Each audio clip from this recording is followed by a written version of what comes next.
everyone. Thank you for tuning in to the Postmodern Realities podcast, brought to you by the Christian Research Institute and the Christian Research Journal. I'm Melanie Cogdill, managing editor of the Christian Research Journal. It's September 2025, and this is episode 464, which is a conversation about the work of the 20th century American writer Walker Percy. On this episode, I'm joined by Dr. Stephen Mitchell, who holds a PhD in humanities from Faulkner University. He teaches English at Covenant Day School and Covenant College. Stephen has written an online literary apologetics article for the Christian Research Journal. Stephen's article is called Opening Out to Light, Romantic Love as Divine Sign in the Novels of Walker Percy. And you can read this article for free at equip.org. That's equip.org. Stephen, it's good to have you back on the podcast. Thank you, Melanie. It's good to be here again.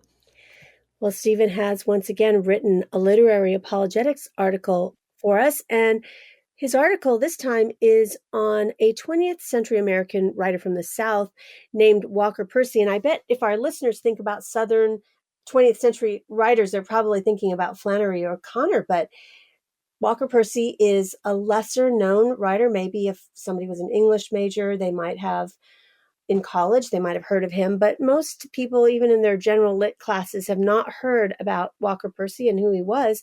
So who was he and what makes his literary work important? Sure. So, well, as you mentioned, a Southern writer, Walker Percy grew up in Greenville, Mississippi, and lived most of his adult life actually in Covington, Louisiana, right across Lake Pontchartrain from New Orleans. Had actually quite a literary life. He was raised in part by his uncle, who was something of a poet and friends with such writers as William Faulkner, for example. So Walker Percy, as a young man, would have known and had some interactions with William Faulkner. Percy was actually trained as a psychiatrist, but developed tuberculosis, I think, in his first year of residency, is early in his career anyway, and ended up through that sort of situation really turning to writing rather than to medicine. He didn't practice a lot thereafter in his life. But his work really took up, I think I would like to say, some people might dispute this, but I feel like Percy himself felt like he was sort of taking up where maybe Faulkner left off. And I don't mean by that he's the equal of Faulkner. I don't think he is, though I think he's quite a good novelist.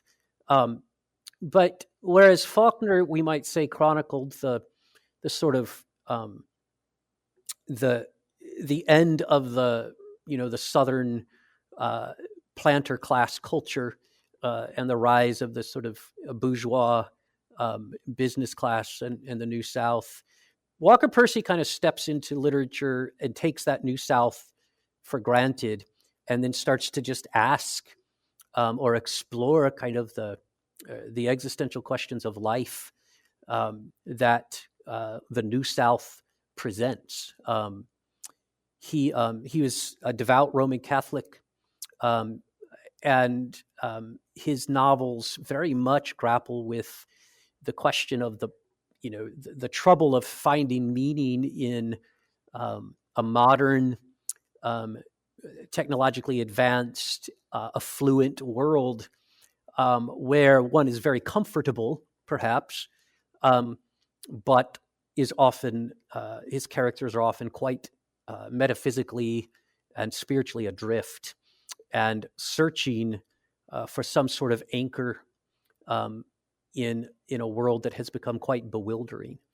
And so his work, I think, does a very good job of exploring sort of modern existential despair, as well as a lot of the sort of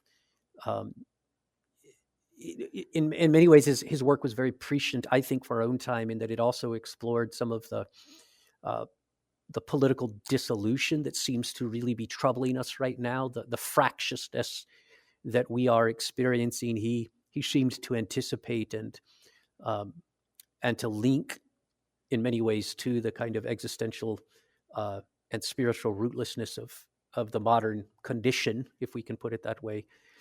So I think that's part of what makes his literary work important. He's highly regarded. Won the National Book Award for his very first novel, The Moviegoer, and continued thereafter to put out a number of high quality novels. So I would like to ask you why the Christian apologist should care about his work. But first, I want to mention this. This is kind of a little off topic, but you mentioned Faulkner, and when else can I ever say this? But one of my favorite Faulkner quotes is that writing a novel is like cleaning a chicken coop in a hurricane. So maybe people will think Yeah. about that if they ever want to write a novel. Ask first if they want to clean a chicken coop in a hurricane. Yeah, Yes, that's that fair. sounds very super unpleasant. But, why would the Christian apologist care about his work? Because most people are probably thinking, well, this would be good for a literature class, but most people are not going to be reading Walker Percy. They don't know who he is. So why should a Christian engage with his work? Yeah. Well, I would start broadly whenever I'm asked why a Christian should engage with someone's literary work. I would say because I believe literature is in some sense always trying to touch the truth of things, does so in a particular way, and I think any Christian who is serious about their faith can benefit from the way literature goes about trying to, present a picture of the world and of the truth of the world as that writer sees it. More specifically, I think Percy talked about himself specifically, or the novelist in the 20th century, as a diagnostician or as a diagnostic enterprise. And he meant by that the novelist needed to be very good at sort of laying out clearly the kind of spiritual predicament that human beings find themselves in. And so I would say a Christian apologist specifically would presumably be interested in the spiritual predicaments in which humans find themselves. And so his novels are really excellent explorations of that, as well as of the kind of stumbling way that modern humans often find their way to, I would say, maybe the beginnings of faith. There aren't any like radical conversions necessarily in his work, but there are certainly signs. Arguably, Walker Percy was himself an apologist.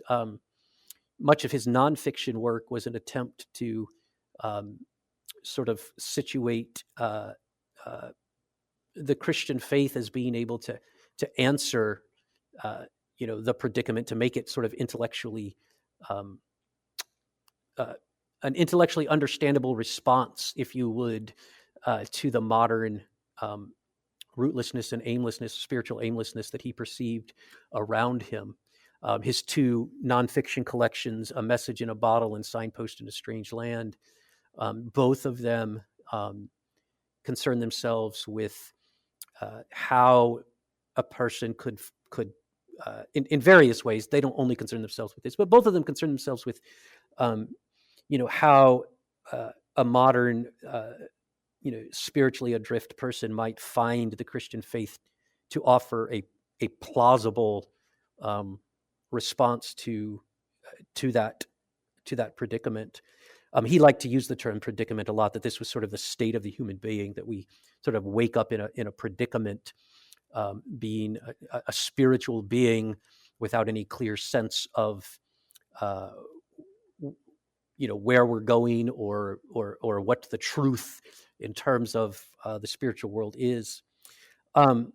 So I think for those reasons he would be of a special. I would say Percy would be of particular interest, in fact, to to Christian apologists for those reasons. Um, he felt that the Christian faith, when properly understood,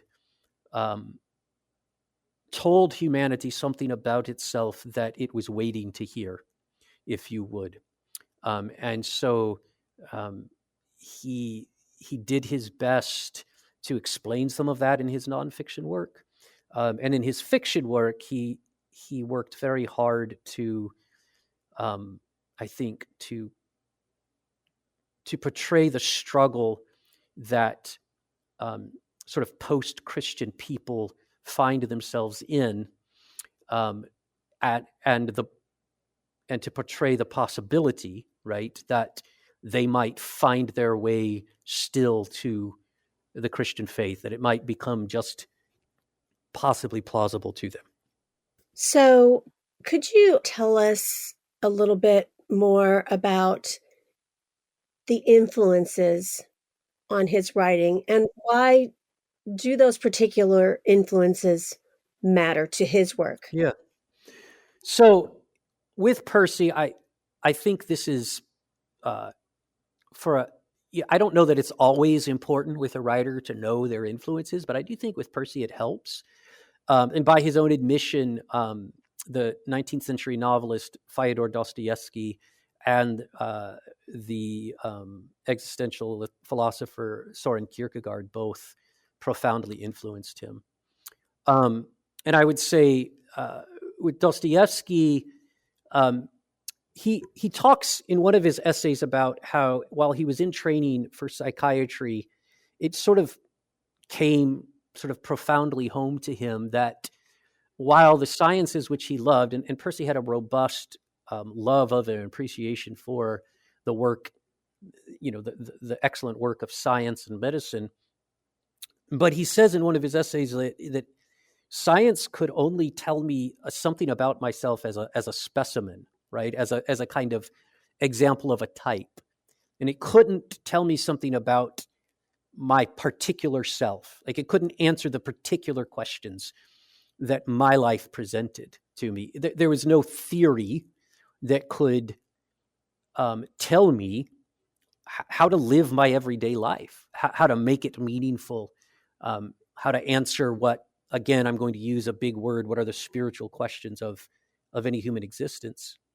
And he said, for that, I realized only literature and philosophy. He says in this one essay, I would say, given his life and his larger body of work, he would include religion and specifically the Christian faith in this. But he said only literature and philosophy could answer these questions. And I think for him, Dostoevsky was, particularly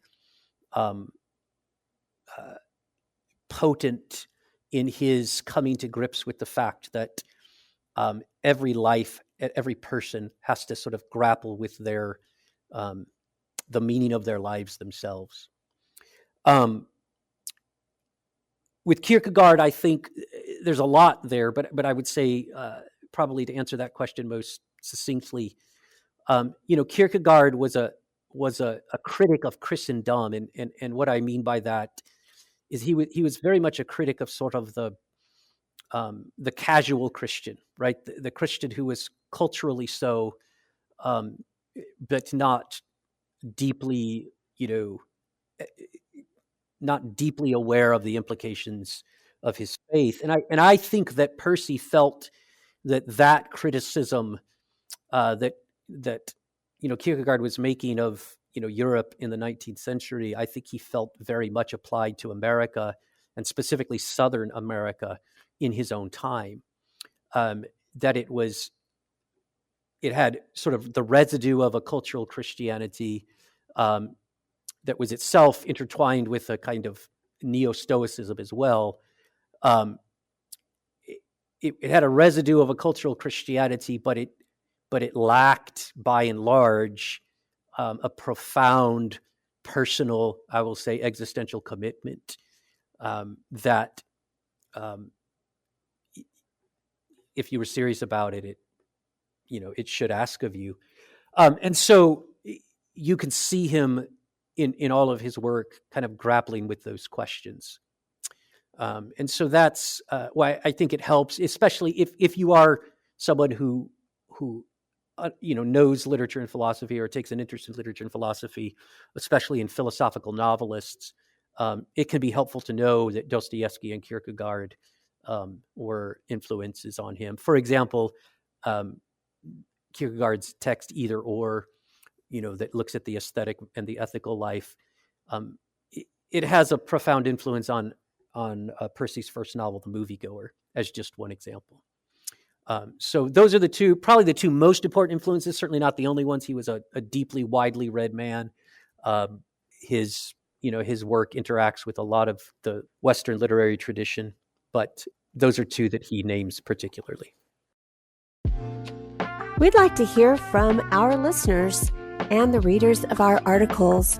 And if you have any suggestions of what you would like to see covered on this podcast and as an article for the Christian Research Journal, or if you have a letter to the editor and want to comment on recent content and episodes that we've put out, you can reach us on our email address, which is response@equip.org. So we have moved our letters to the editor section to response@equip.org, and if we publish your letter, we will put it underneath the landing page of the article on which you're commenting. So please do contact us and give us your input and your feedback, because we'd like to hear from you what you'd like to hear about more topics with cultural apologetics, Christian ethics, Christian living, theology, and Christian discernment and apologetics. So any of those things we'd like to hear from you, please contact us, response@equip.org. And as always, thank you for the ways in which you support us, which includes adding the Christian Research Journal Reads podcast to your podcast subscription feed. Those are the actual articles that you hear about on this podcast that are audio versions. So no interviews, just audio versions of the articles. And now back to my conversation with Dr. Stephen Mitchell about the work of American novelist Walker Percy. You were just talking about his various influences. So I want to ask you, what are some of the issues that he gives most attention to in his work? Sure. Quite a number of things. There's a lot. Like, his work is really complex. But I would say he was, I've referenced this several times, he was particularly interested in what life looked like after the kind of the Stoic ethic of the upper class Southern world had collapsed. Walker Percy was from the sort of Southern elite, which and many of his characters are from that sort of strata of society. That kind of, you had mentioned Flannery O'Connor earlier. Flannery O'Connor was from that strata of Southern society as well, but many of her characters are from sort of the working class, or even poorer. Whereas Walker Percy, much of his work is dealing with the children, if you will, of the Southern elite. And so, he saw the kind of neoclassic Stoicism that he argued quite explicitly had more influence on upper class Southern ethics than Christianity ever did. He saw that collapse, and he was really intrigued by the kind of spiritual aimlessness, the spiritual confusion that followed in its stead. I would say Walker Percy, and this makes him, I think, particularly good for Christians, is that he was, while he was a devout Catholic himself, he was always quite uneasy with sort of hyper-zealous Christianity, whether that was in a Catholic or a Protestant expression. And that isn't to say that he was, right about that, but he was always a little bit concerned that might hide a kind of falseness. And so there's a good bit of room for self-examination, I think, especially for Christians, in reading his novels and in seeing the way he portrays some of the kind of hyperzealous Christian characters. He was really interested in the problem of, I would say, the problem of pleasure and comfort. And what I mean by that is that he sort of saw that um, technological assumptions, technological values had kind of taken over the old, um, what's the word I'm looking for, agrarian values of the South. And he was not necessarily a critic of that. He wasn't nostalgic for the old agrarian values in any sense. I think he was quite grateful for the modern comforts, for everything from a finely tuned BMW, right, to a finely tuned oscilloscope or something that a scientist or a medical doctor might need. But he did, I think, recognize that technological comfort presented particular spiritual challenges or existential challenges for people. I think he would. I don't know if I would say affirm. I think he would understand the claim of Friedrich Georg Junger, the German critic of technology, that it tends to free us from transcendentals and sort of focus us entirely on the immanent, on the material world, and he saw the good of the things that technology gives us, but also he was aware that it tended to disorient people. It tended to present itself as a fully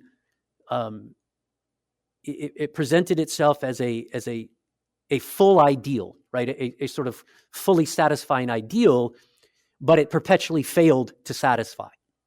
And so, what happens to people who are successful, in many ways, sort of perfectly adjusted to this kind of economic boom that was, post World War II life, but who found themselves spiritually adrift anyway. That is, I think, what often interested him. I think another thing he was very much interested in was the way that erotic desire is so paradoxical.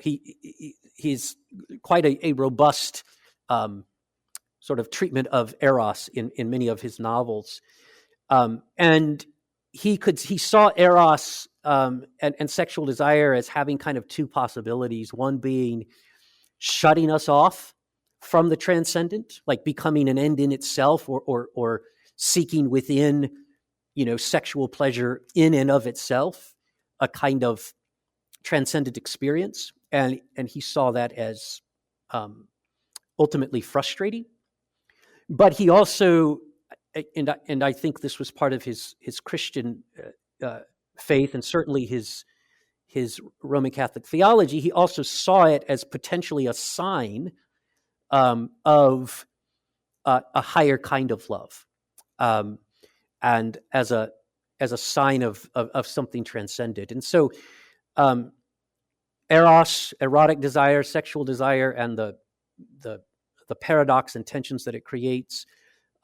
Interested also very much in in the perhaps ironic fact that pleasure and technological success and economic success in the modern world could very often go hand in hand with despair and even a kind of death wish. Many of his characters struggle against an impulse to suicide, and like their erotic desire. He even has one of his novels. I didn't write about this one, but is called the Thanatos Syndrome.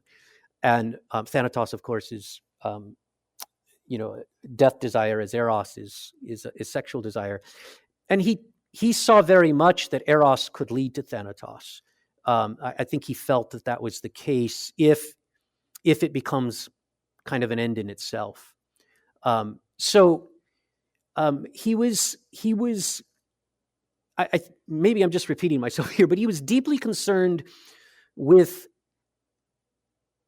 the spiritual aimlessness of modern Americans, a spiritual aimlessness which he believed often even infected those who were outwardly very, very religious.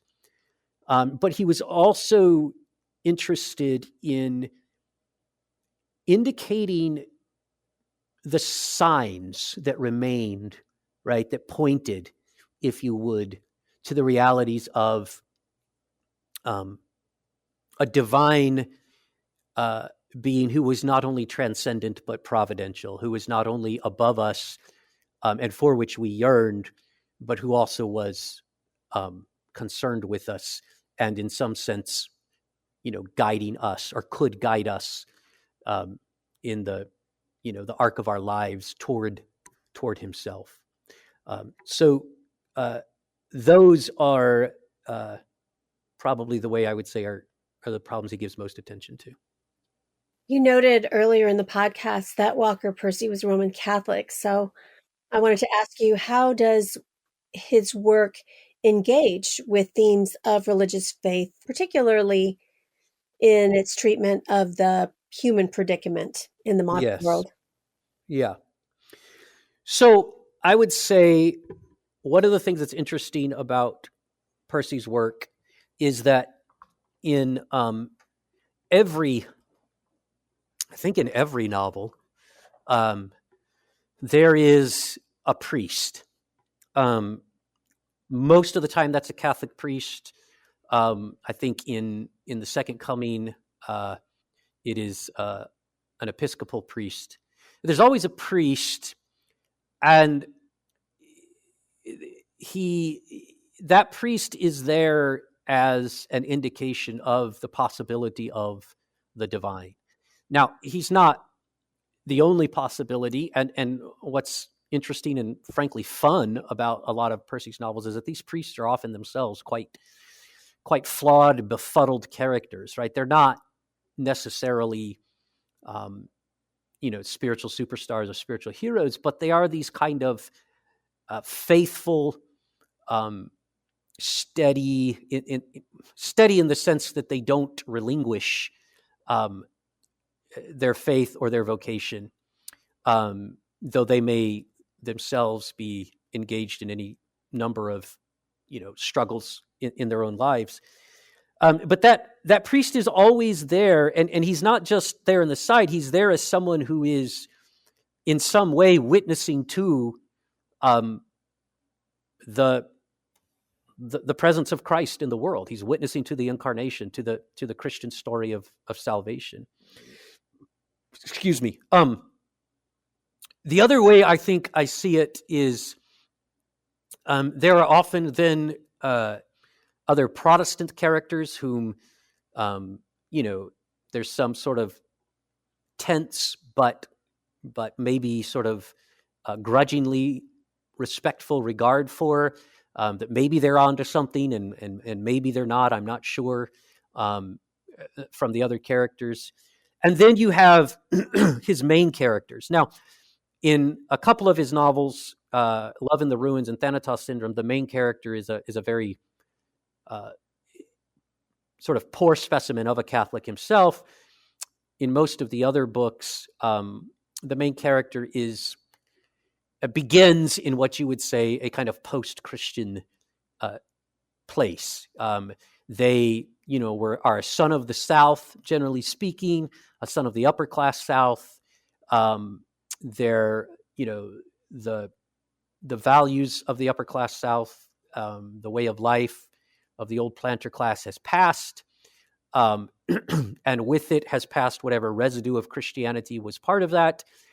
And they're adrift, trying to figure out how to move forward in the world, how to move forward with their life. Is there any meaning to this? Is there anything worth doing? And these characters generally come to a place where Christian faith becomes, I would say, plausible. I would hold back from, in most of them, from any sort of outright conversion, but they reach a point where it's plausible. And a lot of this has to do, I think, with the fact that they come to find that what they most deeply need, right, is in some way addressed by what the Christian faith claims. And so that's, I think, best how he treats those, how he engages with the Christian faith. He was really insistent that a novelist needs to present people as they are. That this was sort of an artistic and an aesthetic principle of his, which meant that, of course, novels are not theological tracts. They aren't themselves arguments for a position. And so the important thing is to present a portrait that is realistic and believable, right, within the parameters of the story. And so you see a lot of doubt, you see a lot of uncertainty, you see a lot of, for lack of a better word at the moment, side eyes by characters thrown at faith, and yet intrigued by it and unable to get entirely away from it. That's how I think he most addresses those matters. I want to ask you a little bit about some of his characters. And, some of his characters portray this existential confusion. And in particular, we've mentioned, and I'm noted at the top of the podcast, that he's a Southern writer. And so in what ways does maybe the legacy of American history, particularly, Southern cultural and historical identity? I mean, I live in the South in North Carolina, and the Southern cultural and historical identity is a big influence. And how does that play into this confusion of his character? Sure. So that's an important part of his work. So as I mentioned earlier, Percy is a son of the Southern elite. I too grew up in the South in Mississippi. In fact, I was definitely not part of the Southern elite.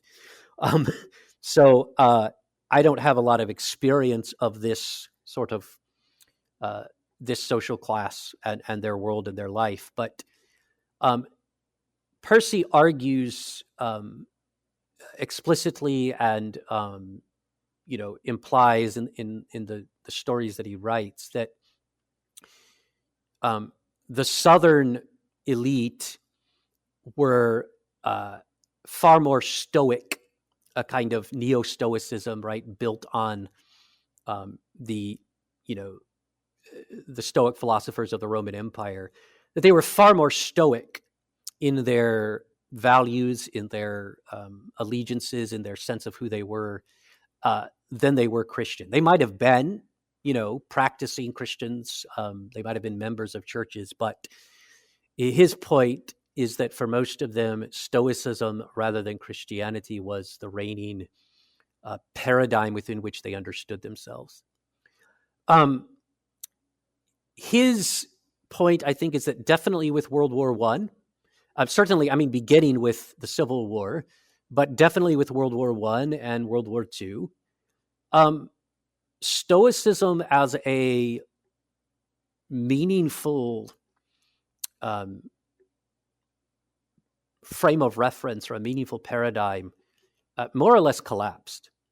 And I think he thought there was a couple of reasons. And I do need to make clear that I'm trying to articulate his position. I'm not, I am no expert in Southern history. So this is his position I'm articulating here. But his point was that this left the Southern elite at least, kind of spiritually adrift.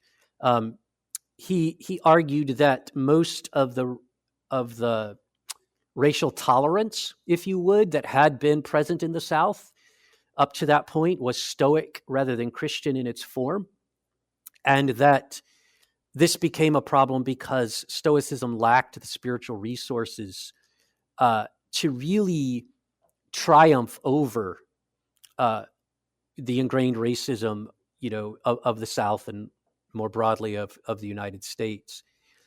And so at one point he points out that Stoicism was essentially personal and elitist. In other words, I think what he meant by that was that the main reason, a Southern Stoic elite would not sort of um, be brutal toward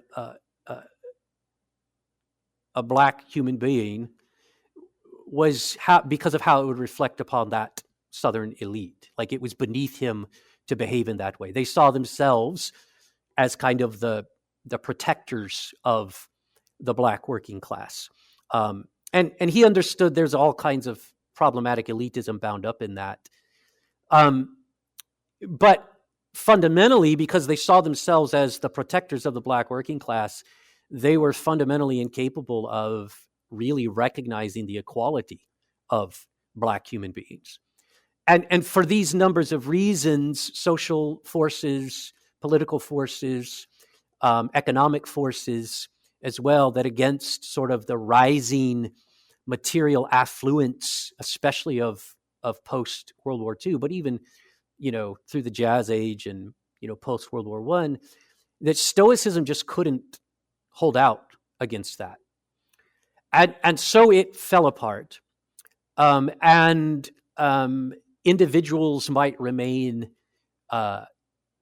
committed to it personally, but people of his generation, especially, and after, I think he felt they found it more or less implausible, and they didn't have anything to put in its place, right? And so this created a situation where the only thing you have going for you, the only sort of signals you're getting from your culture, is to get rich, right? To be, essentially to get rich, to be perhaps politically moderate, because it was unseemly to be otherwise, and it also wasn't good for business. But any sort of deep spiritual core that could really provide a sense of meaning and purpose, and even a justification for treating, everyone, black and white, as your brother, and therefore as equal to you, and deserving of justice and recognition and equality, that was just missing. And so, that the ability for a character to discover that, right, is Percy felt that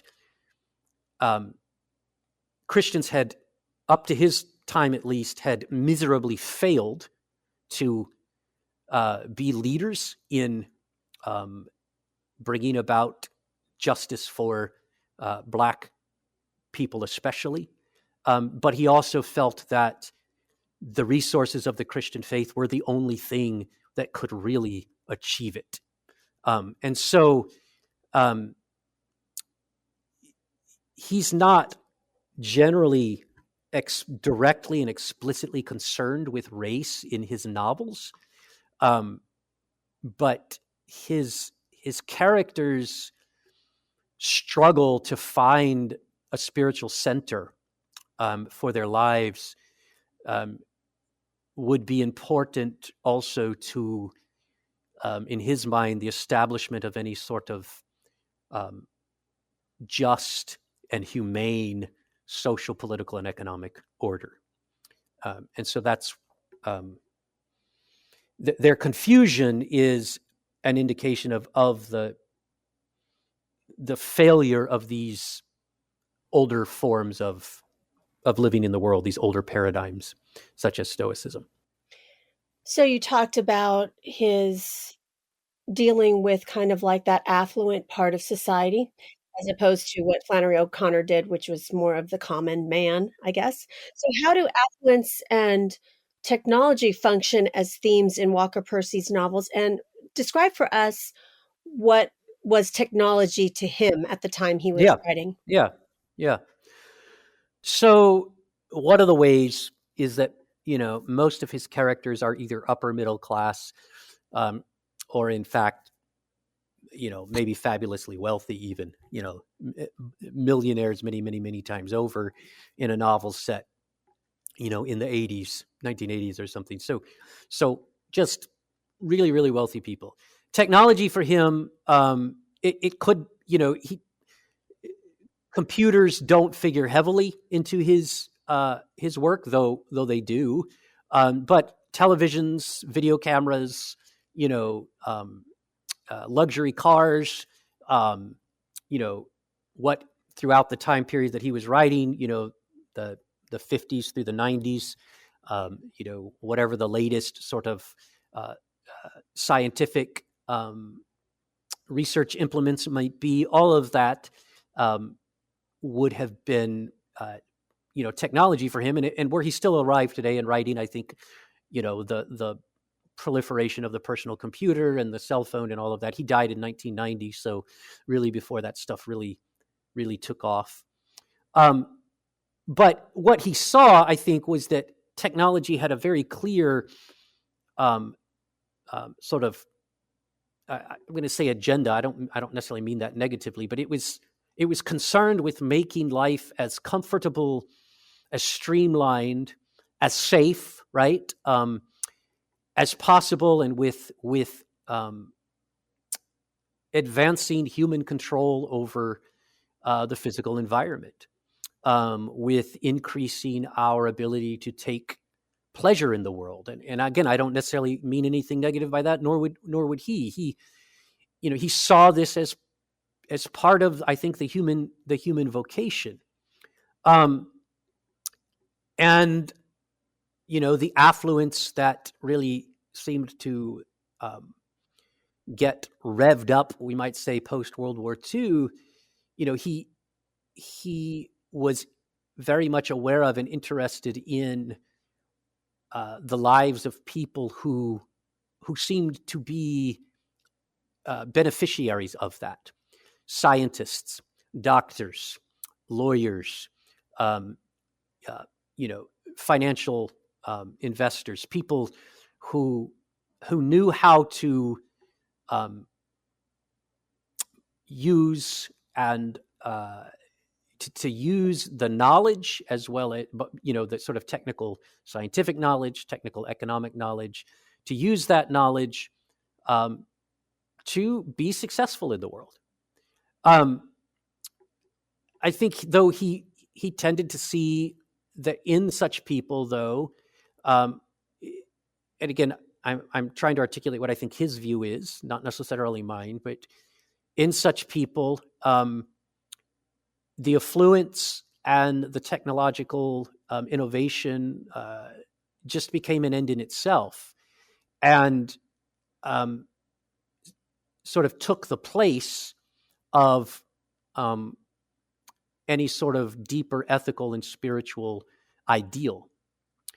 This didn't mean such people were monsters necessarily. They might have been quite, what we might call very sort of productive members of society. But I think he felt most of them were living by convention and were just sort of, going after, or there was this tendency, at least in American culture in the West, to just follow the sort of ride the wave, right, of economic growth and technological innovation, and just, that was it, right? Ride that wave.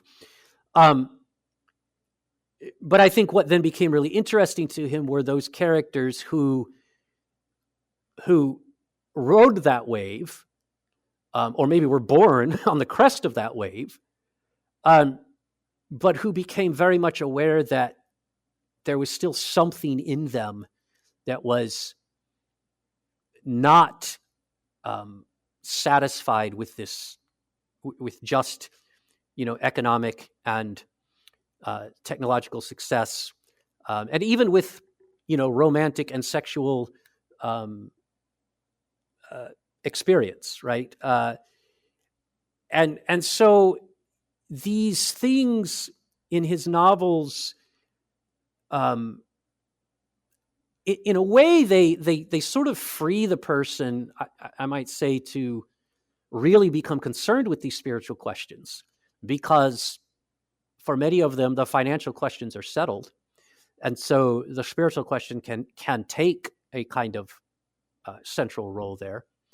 But also they can become themselves means of domination and oppression. In Love in the Ruins and in Thanatos Syndrome, of course, there are characters who are using scientific knowledge and especially, sort of, how do I put this? Who are using the human vulnerability to sexual pleasure to dominate other people. And so, he saw this as something potentially good, but also as becoming a kind of a cage, I would say, if you would, wherein either people got stuck themselves in a kind of rat race, or in which they leveraged their own sort of technological, scientific, economic power to please themselves at the expense of other people. So I think what's helpful about him is that he tried to take the world on the terms, like it wasn't. For example, we've had a podcast here about Wendell Berry, who is known as for being quite a critic of the modern technological revolution and standing off from it. Percy sort of said, "This is the milieu. What are the questions and the problems that arise from it, and what happens to the spiritual nature of the human being who is, part of it?" I want to ask you a little bit about some of his other themes. You mentioned he does have running through his books the theme of human sexuality. And so, in what ways does romantic love and human sexuality play a role in his work? Yeah, good. Yeah, I mean, there's a robust interest in it. I would say that anybody who reads Walker Percy's novels recognizes that he had himself a strong and robust appreciation for the sexual desirability of women. And he just, again, he kind of took this for granted. Like, this is part of human nature. And maybe at the risk of repeating things I've already said, but I'll reiterate it. He saw it as intrinsically desirable, right? Human beings desire sexual relationships, and they desire romantic relationships. And that's just sort of a bare fact, if you would, that you start with. But he also, again, then saw sort of two possibilities from there. One, as I think alluded to already, that desire can sort of become shut off, rounded off, closed in on itself, wherein a person is in a romantic relationship for sort of the early romantic feelings, or for the sexual pleasure itself, and that those sorts of relationships were intrinsically fragile, right? They wouldn't work because in and of itself, the sexual desire is not, it's not enough, right? It's not enough by itself or on its own terms to permanently bond two people together. And so it becomes inevitably serial, if you would, and it can even become quite, if we take Thanatos Syndrome, there's quite a lot of, there's a ring of pedophiles in essence, who sort of are given over, right, to sexual pleasure, sort of without any kind of moral paradigm whatsoever. But the other side of this was that, and again, this goes to Walker Percy's sense that human bodied life in this world is full of signs, if you would, that point toward transcendence. And that very desire and that sense of human beings needing each other, and that they want, like if two people can get sort of honest with each other, they'll discover that they do want, like two people in love, they do want one another sexually. Like there's real, eros is real, right? But that they also want something more, right? And eros can open up, if you would, as a sign, just as the person, it becomes something, more, always is something more than a sexual being or a sexual object. The love that grows between two people is more, and it opens out onto something transcendent, or it can open out onto something transcendent. And that very opening out, I think, in Percy's work becomes one of the profound signs that there is a transcendent, divine God who loves us, and who in turn perhaps is seeking us, right?